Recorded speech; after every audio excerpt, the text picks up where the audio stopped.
자, 다음은 브라이스 영. 우리 브라이스 영이 달라졌어요 라는 주제로 한번 이야기를 해보려고 합니다. 일단 저희가 캐롤라이나 팬서스 브라이스 영에 대해서 모르시는 분들을 위해서 잠깐만 한번 소개를 해드려 볼게요. 브라이스 영은 2023년도 1라운드 1픽으로 지명됐죠. 엘레바마 출신의 쿼터백이고요. 구단이 좋지 못한 경기 운영을 하고 선수 본인의 나쁜 퍼포먼스가 더해지고 이러면서 진짜 최악의 상황을 맞이하고 있었어요. 그래서 브라이스 영은 그 이후에 베테랑 쿼터백인 앤디 달튼에게 결국에는 선발 자리를 내어주고 벤치로 내려갔는데요. 이 8주차 덴버 브론코스 경기를 앞두고 앤디 달튼이 이 엄지손가락을 다치면서 브라이스 영이 갑자기 다시 선발로 기용이 되게 되었습니다. 브론코스와의 경기에서 2개의 터치다운을 던지고 2개의 인터셉션을 기록을 하면서 패배하긴 했어요. 그리고 이어진 뉴올리언스 세인츠 경기, 그리고 독일에서 치러진 뉴욕 자이언츠 경기에서는 승리를 하면서 더 개선된 모습을 보여줬는데요. 이후에 팀은 12주차에 이제 캔자시티 칩스전을 앞두고 달튼이 부상에서 회복했음에도 불구하고 브라이스 영을 계속 이제 신뢰하면서 선발로 내세우게 되었습니다.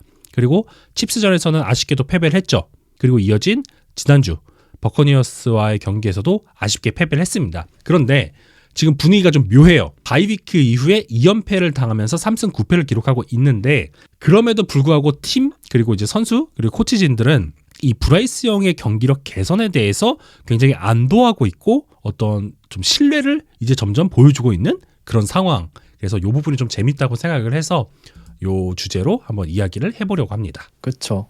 지난주 이제 칩스를 정말 벼랑 끝까지 몰았던 데 이어서 이번 주도 버커니어스를 상대로 정말 대이변을 만들 뻔했습니다. 특히 브라이스 형이 이제 4쿼터 30초를 남기고 23대 20 이 역전 터치다운 드라이브를 이끌면서 정말 이걸 이기나 했는데 마지막 30초에 필드골을 허용했고 연장에서 이제 러닝백 추바버드의 치명적인 펌블로 경기를 패배하고 말았습니다. 근데 어쨌든 10주차 자이언츠전 승리, 지난주 칩스전의 맹활약, 그리고 이번 주까지의 활약을 본다면 브라이스 형은 확실히 지난 첫 2주간과는 많이 달라졌다라고 볼 수 있을 것 같습니다.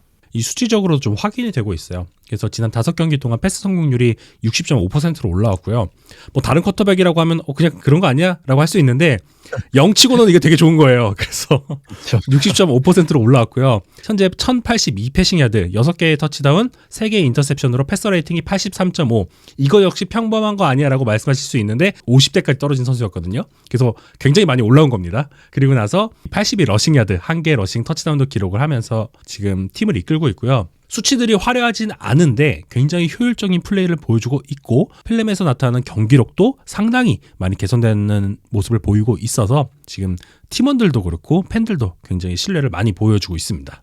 결국 경기력이 좋아진 거는 두 가지 측면에서 봐야 될 것 같아요. 펜서스의 오펜스 스킨 변화, 그리고 영의 어떤 개인적인 측면에서의 성장, 두 가지가 모두 어쨌든 크다라고 생각을 하고요. 일단 스킨적인 변화부터 먼저 말을 해보면 개인적으로 시즌 초반의 2경기 그리고 최근의 경기 가장 큰 차이는 이 오펜스 자체가 브라이스 형에게 좀 많이 부담을 최대한 덜어주고 있다는 점이 아닐까 싶어요. 일단 시즌 초에는 거의 런게임은 배제한 채로 브라이스 형을 샷건 포메이션에 두고 정말 다운필드 패싱 게임 위주의 경기를 풀어갔거든요. 그러다 보니까 기본적으로 브라이스 형은 러싱의 도움을 많이 받지 못한 채 혼자 이 프리스냅에서 너무 많은 것들을 결정해야 됐고 공을 던져야 되는 상황이 많이 생겼었습니다. 근데 영이 벤치로 내려가고 시즌이 진행되면서 이제 러닝백 추바버드가 이 오펜스의 기둥으로 급격히 급부상을 했고 이제 펜서스 자체가 런게임에 대한 자신감이 많이 생겼던 것 같아요.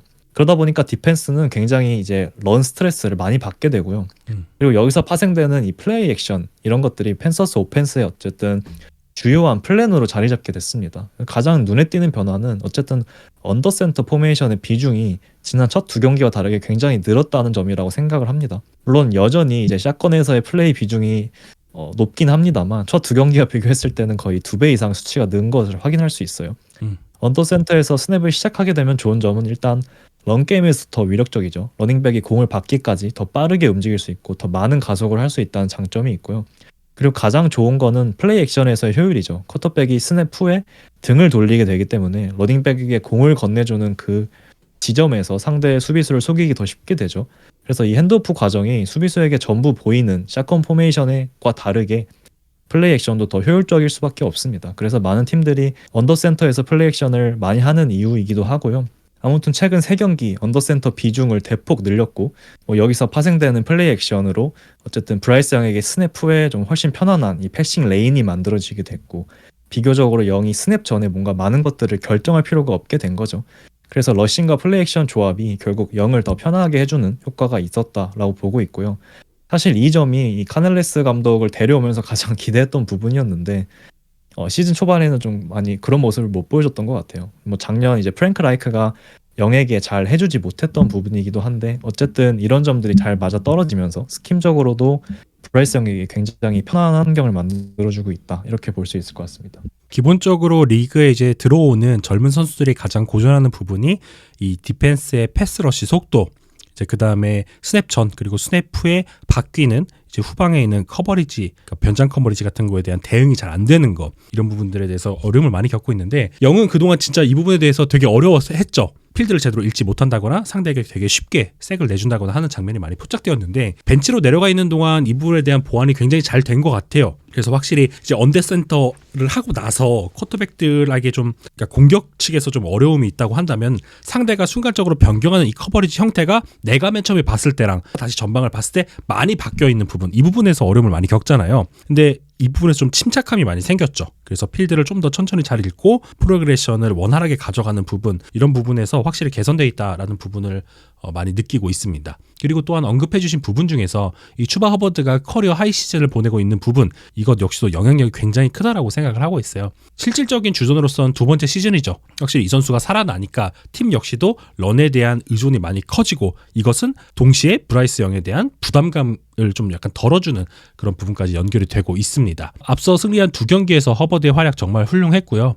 여기에 브라이스 영이 이제 기존에 어떤 자신이 갖고 있던 그 모빌리티까지 잘 활용을 하면서 결국에는 좋은 경기력으로 나타나고 있는 것 같아요. 모빌리티는 요즘 모든 팀들에게 굉장히 필요한 부분이죠. 쿼터백의 모빌리티라는 부분이. 왜냐하면은 공격에 있어서 또 하나의 옵션이 될 수 있기 때문인데 이러한 부분들이 지난주 버커니어스전에서도 굉장히 잘 나왔어요. 1쿼터에 이 프레셔를 피해서 조나단 브룩스를 향해 빠르게 체크다운 패스를 던지는 부분도 그랬고요. 터치다운 장면, 2쿼터 중반에 서든 5 상황에서 터치다운을 하는 장면도 그랬습니다. 이 후자의 경우에는 포켓 상황 그리고 이선 선수들에 대한 이 판단이 종료되자마자 공을 꽤 오래 들고 있었음에도 불구하고 즉각적인 리액션을 통해서 직접 터치다운에 성공하는 그런 모습까지 보여줬죠. 이런 부분들이 저는 굉장히 좀 인상적이라는 생각이 들고 있었습니다.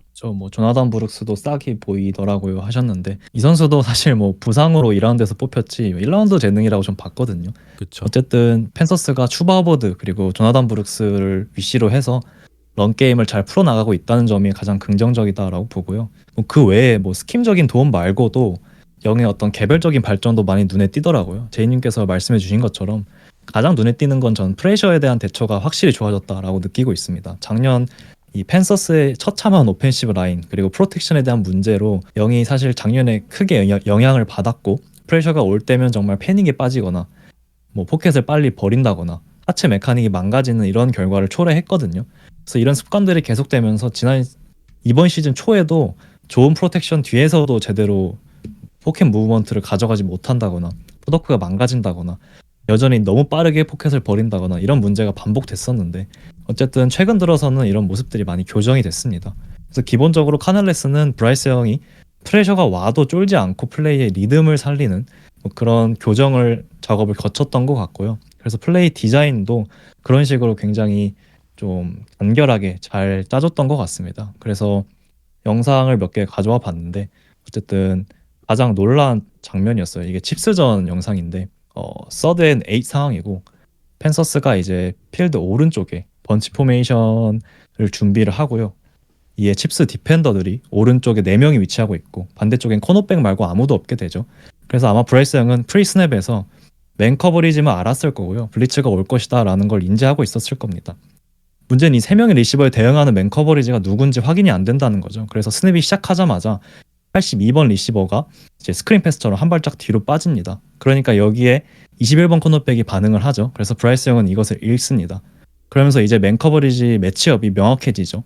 누가 누구를 맞는지. 그래서 15야드 아웃라우트를 뛰는 이 83번 데이비드 무어를 맨 커버하는 선수는 이제 6번 세이프티 브라이언 쿡이 되고요. 쿡은 필드 안쪽에 위치하고 있기 때문에 무어 입장에서는 바깥쪽에 아웃사이드 레버리지를 갖게 되고요. 정말 이기기 쉬운 라우트가 됩니다. 그래서 영은 21번 코너백이 스크린 패스를 막기 위해 필드 앞으로 달려 나오자마자 바로 무어를 보고요. 공을 던집니다. 공을 던지는 순간을 보시면요. 무어는 라우트에서 방향을 바꾸기도 전이에요. 그래서 영은 이 매치업을 정말 빠르게 파악하고 무어가 이 라우트에서 쉽게 이길 것을 미리 알고 있었던 겁니다. 그래서 정말 어쨌든 브라이스 영의 뛰어난 예측력까지 엿볼 수 있는 그런 장면이고요. 또 여기서 한 가지 디테일은 어쨌든 드랍백을 굉장히 길게 빼요. 5 스텝을 밟고 한 번 더 스텝을 밟습니다. 그래서 블리츠가 올 것을 미리 알고 있었고 그 찰나의 시간과 공간까지 확보하는 모습을 보여주죠. 그래서 사실 칩스의 제로 블리츠를 정말 완벽하게 파괴하는 카날레스의 좋은 디자인이었다라고 생각을 하고 영의 똑똑한 플레이 수행이었다라고 보고 있습니다. 그래서 어쨌든 영이 어떤 프레셔가 오든 쫄지 않고 이 플레이 리듬을 살릴 수 있다면 본인의 장점인 이 뛰어난 예측력을 기반으로 이런 좀 굉장히 멋진 플레이들을 할 수 있다라는 거죠. 그리고 이제 두 번째 영상인데 이건 버커니어스 전입니다. 4쿼터에 30초가 남은 상황. 그래서 터치다운을 기록하면 23대 20으로 역전하는 장면이에요. 이것도 브라이스 영의 개선된 포켓 무브먼트, 프레셔 대처 능력에서 나온 거고요. 디펜스는 스냅 전에 투아이 세이프티를 보여줍니다. 근데 스냅 후에 세이프티가 내려오면서 커버 3로 바뀌죠. 이러면서 최후방 세이프티는 필드 오른쪽에서 왼쪽으로 움직임을 가져가게 됩니다. 반대로 19번 아담 틸러는 필드 왼쪽에서 오른쪽으로 반대 방향으로 길게 가로지르는 라우트를 뛰게 돼요. 진행 방향이 반대가 됩니다. 그래서 브라이스 영은 19번 아담 틸런의 라우트를 알고 있었고 후방 세이프티가 이걸 막으려면 결국 본인의 힙을 돌려서 몸을 반대 방향으로 움직여서 다시 가속을 해야 한다는 것도 알고 있었죠. 그래서 틸런은 이미 속도가 붙은 상태였고요. 수비수는 다시 가속을 해야 되는 상황이기 때문에 너무 쉬운 매치업이 발생을 하게 되는 거죠. 그래서 이때 이제 딱 포켓이 무너지고요. 영은 정말 당황하지 않고 그대로 포켓을 탈출하면서 딜런에게 정말 정확한 터치다운 패스를 성공시키는 모습입니다. 이렇게 결을 살리면서 달려나가는 패스 굉장히 정확하게 잘 던졌다라는 생각이 들고 있고요. 자, 오랜만에 엘레바마 시절에 브라이스 영을 본 듯 했어요. 또 저는 이제 해당 플레이에서 좀 인상적인 부분이 이 브라이스 영은 데이비드 무어와 아담 딜렌을 같이 보고 있었거든요. 이 두 선수가 어떻게 움직이는지 디펜더들이 이 두 선수에 대해서 어떻게 대처하는지에 대해서 이미 보고 있었어요. 그래서 만약에 최후방에 이제 혼자서 책임지고 있었던 이 앤턴 윈필드가 딜렌에 대한 리액션을 했더라도, 그러니까 힙이 먼저 돌아가서 반응을 했더라도 이 브라이스 영의 시선을 보시면 이미 무어의 움직임과 수비수의 움직임을 같이 보고 있었기 때문에 무어를 활용해서 충분히 공략할 수 있었을 것이다라고 생각이 되고 있어요. 그만큼 브라이스 영은 그 전에 많이 지적을 받았던 이 다운필드에 대한 집중과 선택이 개선되었다라고 그렇게 볼 수가 있겠죠. 그래서 말씀해 주신 것처럼 정말 멋진 플레이였다. 브라이스 영이 개선된 모습을 확실하게 보여줬다라는 생각이 들고 있습니다. 맞습니다. 영이 사실 옛날과 다르게 이제 프레셔가 들어와도 정말 패닉에 빠지지 않고 포켓에서 올바른 움직임을 통해서 이 본인만의 패싱 레인을 지금 만드는 모습들이 계속 나오고 있죠. 그래서 색을 더 이상 두려워하지 않고요. 그래서 가장 달라진 건 확실히 이 프레셔 대처 능력이다라고 생각을 하고요. 이게 좋아지다 보니까 이 기존의 어쨌든 영의 가장 큰 강점은 상대 디펜스의 구조를 파악하고 디펜더와 그리고 우리 팀 리시버의 움직임을 예측하는 능력이 저는 굉장히 뛰어나다고 생각을 하는데 어쨌든 시간을 벌 수 있고 이 프레셔에 익숙해진다. 이런 상황에서는 정말 영의 기존의 장점이었던 이 예측력까지 정말 시너지가 날 수 있다라고 생각을 하고요. 칩스 버커니어스 두 팀 모두 이제 블리츠 헤비 디펜스를 운영한 팀이잖아요.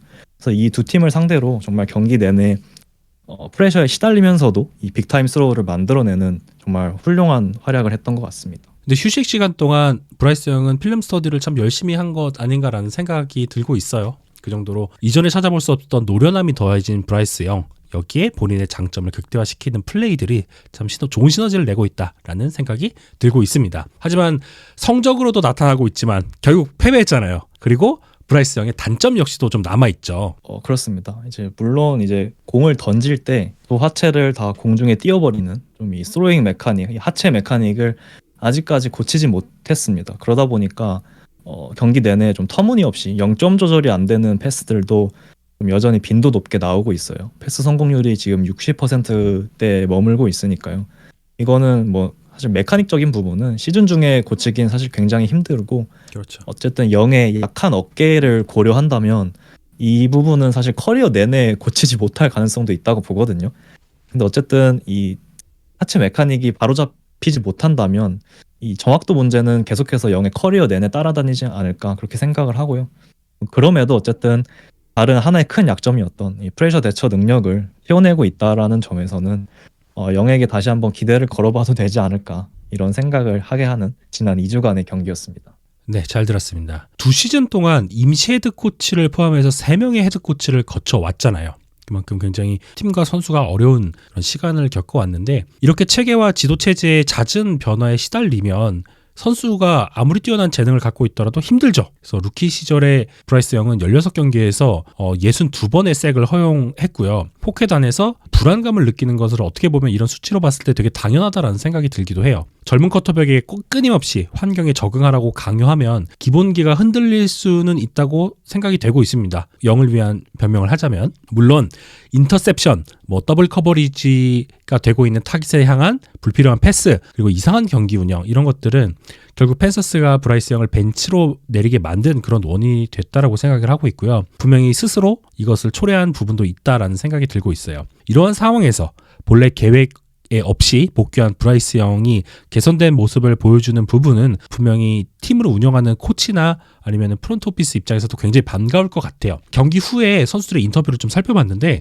라커룸에서도 다시 신뢰가 좀 쌓이는 그런 상황인 것 같아요. 추바 허버드 역시도 이 칩스전에서 패배했음에도 불구하고 브라이스 영이 이 칩스라는 만만치 않은 그런 팀을 상대로 이 정도로 몰아붙인 것은 우연이 아니다라고 굉장히 강하게 강조하기도 했거든요. 그러나 펜서스 팀 입장에서는 여전히 많이 어려운 상황이죠. 이어지는 경기가 필라델피아 이글스의 원정 경기이기 때문이기도 한데요. 이러한 부담스러운 일정이 연이어서 진행될 상황이기 때문에 어떤 팀이 좋은 성적을 내긴 힘들지만 그래도 이런 식으로 개선된 모습을 계속 보여준다면 분명히 지금 채팅창에서도 말씀해 주시는 것처럼 좋은 선수들을 추가적으로 더 많이 보강을 함으로써 다음 시즌에는 더 약진할 수 있지 않을까라는 기대를 갖게 하는 브라이스 영의 플레이였습니다.